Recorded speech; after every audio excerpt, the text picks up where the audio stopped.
কোনো হাজব্যান্ড যখন তার ওয়াইফকে কষ্ট দেয়, আঘাত করে, আল্লাহ রাব্বুল আলামিন ওই হাজব্যান্ডকে তার পরিবারে কিছু গজব নাজিল করে, যার কারণে তার পুরো সংসারটা নষ্ট হয়ে যায়।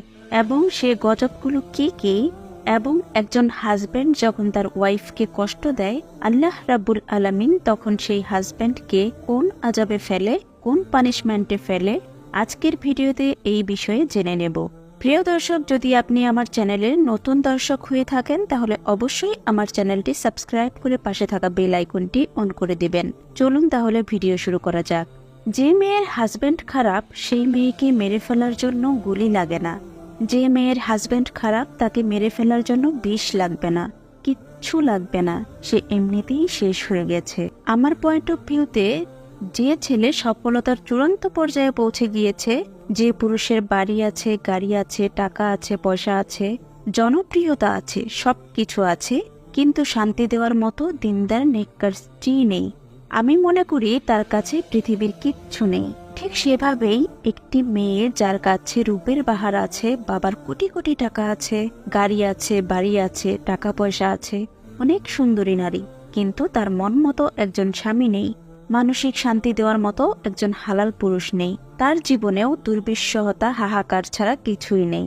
তাহলে বোঝা গেল যে স্বামীর জন্য স্ত্রী বিশাল বড় নিয়ামত, আর স্ত্রীর জন্য ভালো স্বামী একদম সেম ভাবেই ভালো দিনদার স্বামীও এক অন্যতম বড় নিয়ামত। এটা অনেক বড় নিয়ামত। যখন কোনো স্বামী তার স্ত্রীকে কষ্ট দেয়, প্রথমে স্বামীর যে আযাব ফেস করতে হয়, সবচাইতে বড় আযাব আমি এটাকে মনে করি, সেটা হচ্ছে কোনো হাজব্যান্ড যখন তার ওয়াইফকে হার্ট করে, কষ্ট দিয়ে কথা বলে, বুঝে অথবা না বুঝে যখন আঘাত করে, কষ্ট দেয়, সেই স্বামী তার সুখ শান্তি হারিয়ে ফেলবে, তার সুখ কোথাও খুঁজে পাবে না। কারণ হচ্ছে শুধু স্বামী স্ত্রীর ক্ষেত্রেই নয়, পৃথিবীর যে কোনো প্রান্তে কোনো মানুষ যখন মানুষকে কষ্ট দেয়, আঘাত করে, আল্লাহ ওই মানুষের সুখটা কেড়ে নেয়। কারণ মানুষকে অসুখী করে, কষ্ট দিয়ে কেউ কখনো সুখী হতে পারে না। মানুষকে কষ্ট দেওয়া, কারো মন ভাঙা যদি অপরাধ হতো, তাহলে মনে হয় আমাদের দেশের অধিকাংশ মানুষেরই ফাঁসি হয়ে যেত। এটা বড় একটা অন্যায়। এখানে কোনো সমাজের বা রাষ্ট্রীয় কোনো আইন নাই, আমাদের সমাজই এরকম। একজন স্বামী যখন তার স্ত্রীকে কষ্ট দেয়, তার প্রথম যে তার আযাবটা ফেস করতে হয়, সে তার সুখ কোথাও খুঁজে পায় না। এই কথাটা মাথায় রাখবেন। এর সবচেয়ে বড় কারণ হচ্ছে মজলুমের দোয়া আল্লাহ কখনো ফিরিয়ে দেন না। একটা কথা মনে রাখবেন, মজলুমের বদদোয়া করার জন্য হাত তুলে দোয়া করতে হয় না, যে আল্লাহ অমুকের এই করে দাও, সেই করে দাও, সব শেষ করে দাও, এরকম বলতে হয় না। বদদোয়ার জন্য হৃদয়ের একটা অনুভূতি, কষ্ট, একদম বোবা কান্না, এটাই একটা মানুষের ধ্বংসের কারণ হতে পারে। তাহলে 1 নাম্বার পয়েন্টটা হলো যে তার জীবনের সুখ হারিয়ে ফেলবে, আর কারো সুখ নষ্ট করে কেউ কখনো সুখী হতে পারে না, সে কখনো মানসিক শান্তি খুঁজে পাবে না। বর্তমানে আমাদের সমাজে অনেক নারী আছে, স্বামীকে বিয়ে করেছে পরিবারের ইচ্ছার বিরুদ্ধে চেয়ে, পালিয়ে বিয়ে করেছে বা ফ্যামিলিকে সঙ্গে নিয়েই বিয়ে করেছে, কিন্তু পরিবারের অপিনিয়নটা ছিল এরকম যে he is not perfect for you. পরিবার বলেছে, দেখো মা, এই যে ছেলেটা তোমার জন্য পারফেক্ট ছেলে নয়, তোমার আরেকটু চিন্তা ভাবনা করা উচিত। পরিবার সাপোর্ট দেয়নি, তারপরেও সেই ছেলেটাকেই বিয়ে করেছে মেয়েটি। কারণটা কি? আবেগ, অনুভূতি, ভালোবাসা, ফিলিংস। কারণ বিয়েটা হচ্ছে এমন এক জিনিস বর্তমান সমাজে যার প্রতি যার ফিল হয় না তাকে বিয়ে করতে পারে না, আর যার ফিল হয় সমস্ত বাধা পেরিয়ে হলেও বিয়ে করতে পারেন। এখন যখন কোনো নারী তার শখের পুরুষকে হালালভাবে বিয়ে করে, তার প্রথম এক্সপেকটেশন থাকে এরকম, আমার সমাজকে, আমার পরিবারকে, আমার সমস্ত ফ্রেন্ড সার্কেলকে আমি প্রমাণ করব আমার চয়েস, আমার পছন্দ বেটার ছিল, সে এটা ডিজার্ভ করে। সেই এক্সপেকটেশন করে যে আমার স্বামীকে পৃথিবীর সবচেয়ে বেস্ট স্বামী হতে হবে। তো সেই স্বামী যখন খারাপ হয়, মনের বিরুদ্ধে কাজ করে, কষ্ট দেয়, জুলুম করে, সেই স্বামী কখনো সুখী হতে পারবে বলে আপনি মনে করেন? সে তার মানসিক প্রশান্তি হারিয়ে ফেলবেই, সুখ খুঁজে পাবে না। এখন আসুন 2 নাম্বার পয়েন্টে। যে স্বামী তার স্ত্রীকে কষ্ট দেয়, তার 2 নাম্বার আযাব হচ্ছে সে যখন মারা যাবে তার কবরের সমস্ত আযাব মাফ হতে পারে, কিন্তু সে স্ত্রীকে যে কষ্ট দিয়েছে সেই আযাব কখনো মাফ হবে না। কারণ হচ্ছে বান্দার হক হচ্ছে 2 প্রকার, এক হচ্ছে হাক্কুল্লাহ আর এক হচ্ছে হাক্কুল ইবাদ। আল্লাহর হক হচ্ছে নামাজ পড়া, পড়েন নাই আল্লাহ মাফ করে দিতে পারে। আল্লাহর হক হচ্ছে রোজা রাখা, পারেন নাই আল্লাহ মাফ করে দিতে পারে। কিন্তু হাক্কুল ইবাদ, যেটা মানুষের হক নষ্ট করেছেন পৃথিবীতে, যতক্ষণ পর্যন্ত ওই বান্দা মাফ না করবে ততক্ষণ পর্যন্ত আপনার ক্ষমা হবে না। তাহলে পৃথিবীর সবচেয়ে জঘন্যতম অপরাধ হচ্ছে মানুষের হক নষ্ট করা। মানুষের হক যে নষ্ট করে সে মূলত ক্ষমা পায় না। আমরা হয়তো মনে করি যে দিলাম কষ্ট, কি হবে, কিচ্ছু হবে না। কিন্তু আমরা বুঝলাম না এই দিন না, আরো দিন আছে। একদিন আসবে যেদিন আমাকে হিসাব দিতে হবে, কাঠগড়ায় দাঁড়াতে হবে। আমাকে হিসাব দিতে হবে যে কাকে কষ্ট দিয়েছিলাম আমি। এই জন্য প্রিয় ভাই ও বোনেরা, নিয়ত করে ফেলি আমরা সবাই, জীবনে আমরা কখনো ইন্টেনশনালি বা ইচ্ছাকৃতভাবে আমাদের স্ত্রীকে কখনো কষ্ট দেব না। যারা আমার সাথে একমত আছেন তারা কমেন্টে আমিন লিখে যাবেন। তাহলে বোঝা গেল যে 2 নাম্বার আযাব হলো যে বান্দার হক নষ্ট করে তার কবরের আযাব মাফ হবে না। আপনার স্ত্রীকে যখন কষ্ট দিচ্ছেন, যে কোনো ভাবেই হোক, আপনার মৃত্যুর পরে আপনার যতই আমল থাকুক না কেন, আপনার সব আমল আটকে যাবে। এর কারণ আপনি আপনার স্ত্রীর হককে নষ্ট করেছেন। হাদিসে এসেছে, বান্দার হক যখন বান্দা নষ্ট করে, কিয়ামতের দিন আল্লাহ রাব্বুল আলামিন দেখবেন তার সব আমল, মাশাআল্লাহ, জান্নাতে যাওয়ার সব যোগ্যতাই আপনার আছে, আপনার সবকিছুই ঠিকঠাক আছে, কিন্তু আপনি না বউকে কষ্ট দিয়েছিলেন, আপনি না অমুক ভাইকে কষ্ট দিয়েছিলেন, বান্দার হক নষ্ট করেছিলেন। স্টপ। আজকে আপনি আর জান্নাতে যেতে পারবেন না, কারণ আপনি মানুষের হক নষ্ট করেছেন। প্রিয় ভাই ও বোনেরা, আজ থেকে নিয়ত করি যে বউ বলে কথা না, পৃথিবীর কাউকেই কখনো আমরা যেন জেনে বুঝে ইন্টেনশনালি আঘাত দিয়ে বা কষ্ট দিয়ে কথা বলবো না, ইনশাআল্লাহ। 3 নাম্বার পয়েন্ট হলো, যে স্বামী তার স্ত্রীকে কষ্ট দেয়, এটা পৃথিবীর সবচেয়ে বড় লস। সেটা কি জানেন?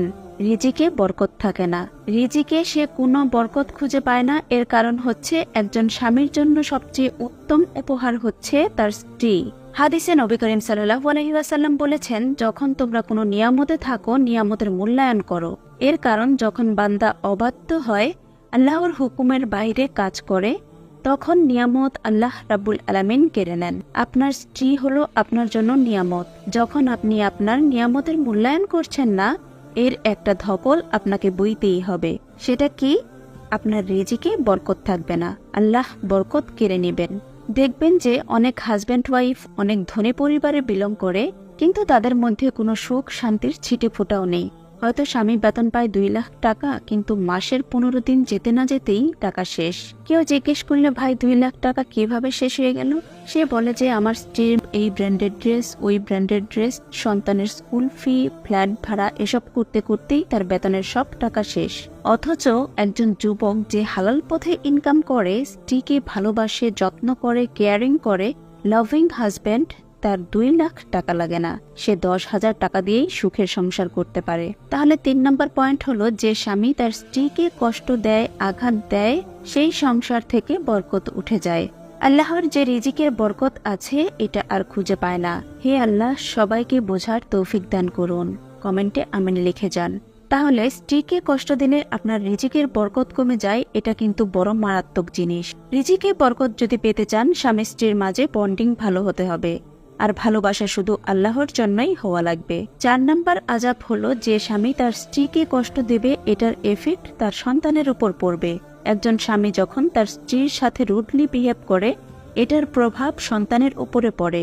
একটা উদাহরণ দেই, কারো বাবা যদি চোর হয়, তাহলে কিন্তু তার সন্তানকে চোরের ছেলেই বলবে। এটাই আমাদের সমাজের বাস্তবতা। আমাদের গুনাহ মাঝে মাঝে পরিবারের জন্য গজবের কারণ হয়ে দাঁড়ায়। যে বাবাগুলো আজকে ওয়াইফকে কষ্ট দেয়, কিন্তু তারও তো একদিন মেয়ে হবে। মেয়ে হলে একটা সময় তার বিয়ে দিতে হবে। বাবা হয়ে সে স্ত্রীর উপর জুলুম করছে, আগামীকাল তার মেয়ে একজনের স্ত্রী হবে, তার মেয়ের জামাই হবে। তার জামাই যে তার মেয়েকে কষ্ট দিবে না, এটার কোনো গ্যারান্টি আমাদের কাছে আছে? না, নেই। তাহলে আমরা বাবা হিসেবে যদি চাই যে আমাদের মেয়ে সুখী হোক, তাহলে অবশ্যই আমাদেরকে আমাদের ওয়াইফের সাথে ভালো হতে হবে। কারণ প্রকৃতির বিচার খুবই অদ্ভুত। কারণ কোন কর্মফল কিভাবে আমাদের মধ্যে রিটার্ন করবে, এটা আমরা কেউ বলতে পারবো না। যারা কষ্ট দেয়, জুলুম করে, আঘাত করে, আজকে না হলেও একটা সময় সে ফিল করে যে সে অন্যায় করেছিল, কাউকে কষ্ট দিয়েছিল, কাউকে আঘাত করে কথা বলেছিল। সেটা হতে পারে 1 বছর, 2 বছর কিংবা 5 বছর পরও। তাকে ফিল করতেই হবে, কারণ এটা আল্লাহর বিধান। কর্মফল ভোগ করতেই হবে, আজ অথবা কাল। তো বোঝা গেল যে স্ত্রীকে আঘাত বা কষ্ট দেওয়া যাবে না, এতে সন্তানের উপর এফেক্ট পড়তে পারে। আল্লাহ আমাদের সঠিক বুঝ দান করুন। 5 নম্বর আযাবটা হলো, এটাও সন্তান রিলেটেড। যদি কোনো স্বামী স্ত্রীকে আঘাত করে, আল্লাহ তাকে নেক সন্তান দান করবেন না। এখন আপনি বলতে পারেন এটার লজিকটা কি? মাথায় রাখবেন, স্বামী স্ত্রীর সম্পর্ক একটা হালাল সম্পর্ক। একজন স্ত্রী যখন তার স্বামীর থেকে টর্চারে পাগল হয়ে যায়, কষ্টে কষ্টে তার জীবনটা আত্মরা অতিষ্ঠ হয়ে যায়, যে রিলেশনের মাধ্যমে সন্তান আসে, এটা কিন্তু হালাল রিলেশন। এটাকে আল্লাহ তাআলা বৈধ করেছেন। কিন্তু যখন একজন স্বামী তার স্ত্রীকে কষ্ট দিতে দিতে দিতে দিতে দিতে দিতে একদম মেন্টালি শেষ করে ফেলেছে, তখন ওই স্ত্রীর মধ্যে ওই মানসিকতা যে স্বামীর সাথে সে একটা রিলেশন করবে, ওইটা থাকে না। তখন সে যা করে তা বাধ্য হয়ে করে। ফলে যখন সে জুলুমের শিকার, মাজলুমা, সে তার ভেতরে শান্তি নাই, স্বামী স্ত্রীর ভেতরে বন্ডিং নাই, সুন্নাহ নাই, আল্লাহর হুকুমের আদেশ পালন নাই। এই অবস্থায় সেই মেয়েটা যে সন্তান গর্ভে ধারণ করবে, সে কি কখনো নেক সন্তান হতে পারবে? উভয় পক্ষের সাপোর্ট লাগবে। স্বামী ভালো হতে হবে, দিনদার হতে হবে, মাকেও দিনদার হতে হবে, স্বামী স্ত্রীর বন্ডিং সুন্দর হতে হবে। তা না হলে এখানে নিয়ামতটা আসবে না, সুসন্তান আসবে না। সুসন্তান পেতে চাইলে দোয়া করতে হবে, স্বামীর স্ত্রীকে ভালোবাসতে হবে এবং স্ত্রীর স্বামীকে ভালোবাসতে হবে, এবং দোয়া পড়তে হবে। সবাই আমার সাথে সাথে দোয়াটা পড়েন। রব্বানা হাবলানা মিন আজওয়াজিনা ওয়া যুররিয়াতিনা কুররাতা আইয়ুম। রব্বানা হাবলানা মিন আজওয়াজিনা ওয়া যুররিয়াতিনা কুররাতা আইয়ুম। এই দোয়া যে বেশি বেশি পাঠ করবে, আল্লাহ তাকে নেক সন্তান দান করবেন, নেক স্ত্রী দান করবেন। সুবহানাল্লাহ। তাহলে আমরা 5টা আযাব সম্পর্কে জেনে নিলাম। ব্যাপারটা মনে রাখতে হবে, শুধু যে স্বামী স্ত্রীকে কষ্ট দেয় ব্যাপারটা এমন না। অনেক স্ত্রীরা আছে যারা তাদের স্বামীদেরকেও কষ্ট দেয়, এবং আমাদের সমাজে এমন কিছু স্ত্রী আছে যারা দজ্জালের চেয়েও খারাপ। আমরা এতদিন শুধু নারী নির্যাতনের নাম শুনেছি, তবে পুরুষরাও নির্যাতিত হচ্ছে পরিবারে। সবার কথাই বলছি না, কিছু কিছু পরিবারের কথা বলছি, যেটা গোপন থেকে যায়, যেটা লোক সমাজে প্রকাশ করা যায় না। কারণ বললে তো সেই স্বামীর ব্যক্তিত্বই নষ্ট হয়ে যায়, এই জন্যই বলে না। তাহলে বোঝা গেল নারী নির্যাতনটা প্রকাশিত হয় আর পুরুষ নির্যাতনটা ঢাকা পড়ে থাকে। তাই শুধুমাত্র স্বামীর কথাই বললেই হবে না, স্ত্রীর জন্যও সমপরিমাণ আযাব রয়েছে। আল্লাহ প্রত্যেকটা স্বামীকে, প্রত্যেকটা স্ত্রীকে একে অপরকে মূল্যায়ন করার তৌফিক দান করুন। সকলেই কমেন্টে লিখে যান আমিন। তাহলে স্ত্রীকে কষ্ট দিলে স্বামীর যে ভয়ঙ্কর 5টি আযাব হয়, পয়েন্টগুলো আমি আবার বলে দিচ্ছি। 1, স্বামী কোনোদিন কোথাও শান্তি খুঁজে পাবে না। 2 নম্বর হলো, তার সব পাপ মাফ হয়ে গেলেও সে যে বান্দার হক নষ্ট করেছে সেটা কখনো মাফ হবে না। 3 নম্বর হলো, তার রিজিকে কোনো বরকত হবে না।